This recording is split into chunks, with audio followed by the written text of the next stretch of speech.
le territoire de la MRC de Pierre-de-Sorel comprend 12 municipalités.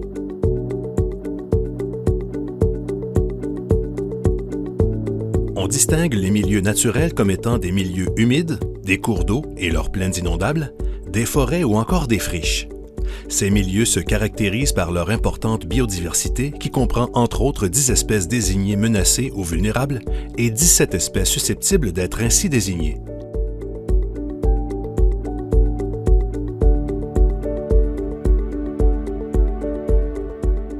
Dans la MRC, les milieux naturels couvrent 44 % du territoire.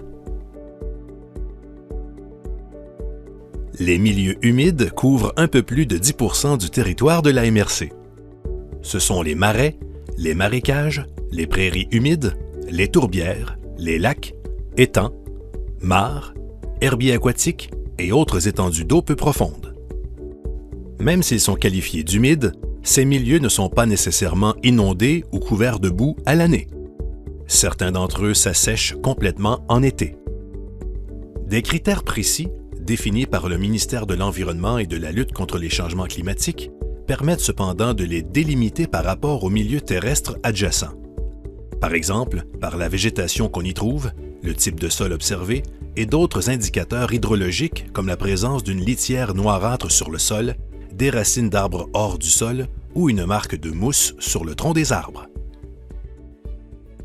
Les milieux humides les plus fréquentés dans la MRC sont la baie Lavallière, la baie Saint-François et les marécages et tourbières du parc régional des Grèves.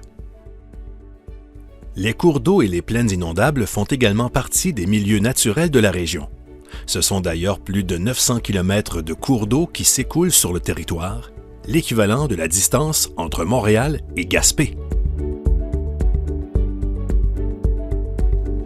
Les principaux cours d'eau de la MRC sont le fleuve Saint-Laurent, qui s'élargit pour former le lac Saint-Pierre et son archipel, les rivières Richelieu et Yamaska, mais également les plus petits cours d'eau, comme les rivières du Pot-au-Beurre, Saint-Louis et David, et les ruisseaux des Sœurs et des Prairies. Le territoire comprend aussi des petits ruisseaux forestiers qui s'assèchent complètement l'été. Attention, n'est pas nécessairement un cours d'eau tout canal où l'eau s'écoule. Il est important de distinguer les cours d'eau considérés comme des milieux naturels et visés par le plan de ceux qui ne le sont pas, comme les fossés. Les cours d'eau sont généralement d'origine naturelle. Toutefois, certains peuvent avoir été modifiés par l'homme pour assurer un bon drainage des terres ou simplifier l'aménagement du territoire en le rendant droit. Les cours d'eau peuvent aussi être des canaux artificiellement creusés par l'homme pour drainer de très larges superficies, soit plus de 100 hectares. Les plaines inondables correspondent aux zones adjacentes à un cours d'eau qui sont à haute probabilité d'inondation en période de crue. Les plaines inondables et les grands cours d'eau associés, soit le fleuve et les rivières Richelieu et Yamaska, couvrent 17 % de notre territoire. En 2017, les forêts couvraient 16,3 % du territoire de la MRC. Les forêts situées en zone agricole sont protégées par un règlement restreignant l'abattage des arbres et la conversion des terres vers l'agriculture. Les principales forêts présentes sur le territoire se situent à l'ouest de l'aéroport de Saint-Robert, à l'est du chemin des Patriotes entre Sorel-Tracy et Saint-Ours, en bordure de l'autoroute 30, dans la portion sud de Saint-Roch-de-Richelieu. En 2016, les friches représentaient 0,03 % du territoire de la MRC. Les friches sont d'anciens champs agricoles qui ne sont plus exploités. La végétation est donc en transition entre celle d'un champ et d'une forêt. Il s'agit d'un habitat essentiel pour plusieurs espèces d'oiseaux champêtres. Ces oiseaux sont d'ailleurs parmi les plus menacés en Amérique du Nord puisque 60 % de ces espèces présentent un déclin marqué de leur population. Leur habitat de prédilection, les friches, se font de plus en plus rares puisqu'on tend à les remettre rapidement en culture ou à les reboiser. Les principales friches présentes sur notre territoire se situent à Sorel-Tracy, au sud du boulevard de Tracy, près du chemin Saint-Roch, au sud du chemin Champagne.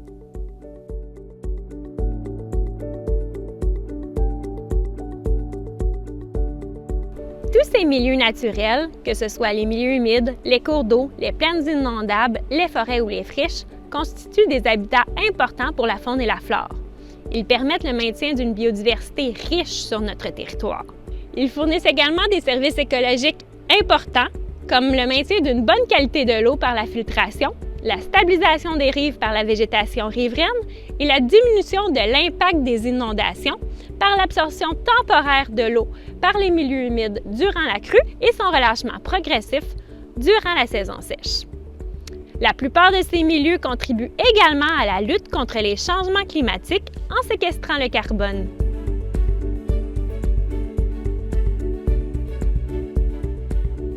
Pour assurer la conservation de ces milieux, la MRC de Pierre-de-Sorel s'est engagée à réaliser, d'ici juin 2022, un plan régional des milieux naturels.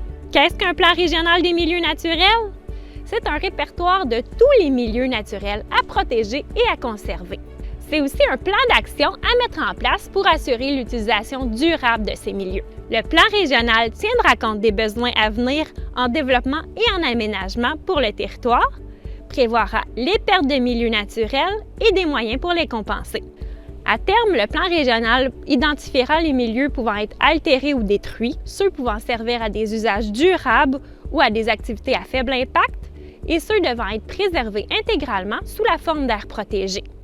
Des milieux pouvant être restaurés et des sites potentiels pour la création de nouveaux milieux naturels seront identifiés afin de compenser les pertes associées au développement.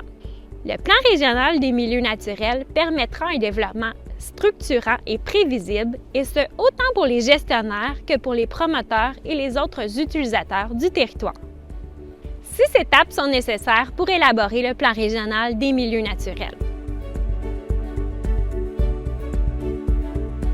Dresser le portrait du territoire en identifiant tous les milieux naturels présents, faire le diagnostic environnemental, c'est-à-dire identifier les milieux prioritaires pour la conservation en fonction de leur intérêt écologique, établir le contexte d'aménagement en vérifiant pour tous les milieux prioritaires à conserver si des projets de développement ou des activités diverses sont prévus à proximité et établir s'ils seront protégés ou développés.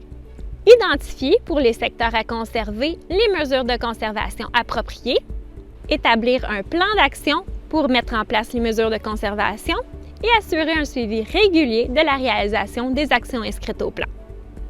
Le plan régional des milieux naturels doit refléter la volonté de la population, d'où l'importance de participer aux sondages menés sur le sujet. Dans la MRC de Pierre-de-Sorel, le patrimoine naturel est une fierté.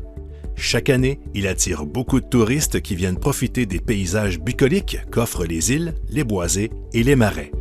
Avec le plan régional des milieux naturels, prenons les moyens nécessaires pour conserver cet héritage.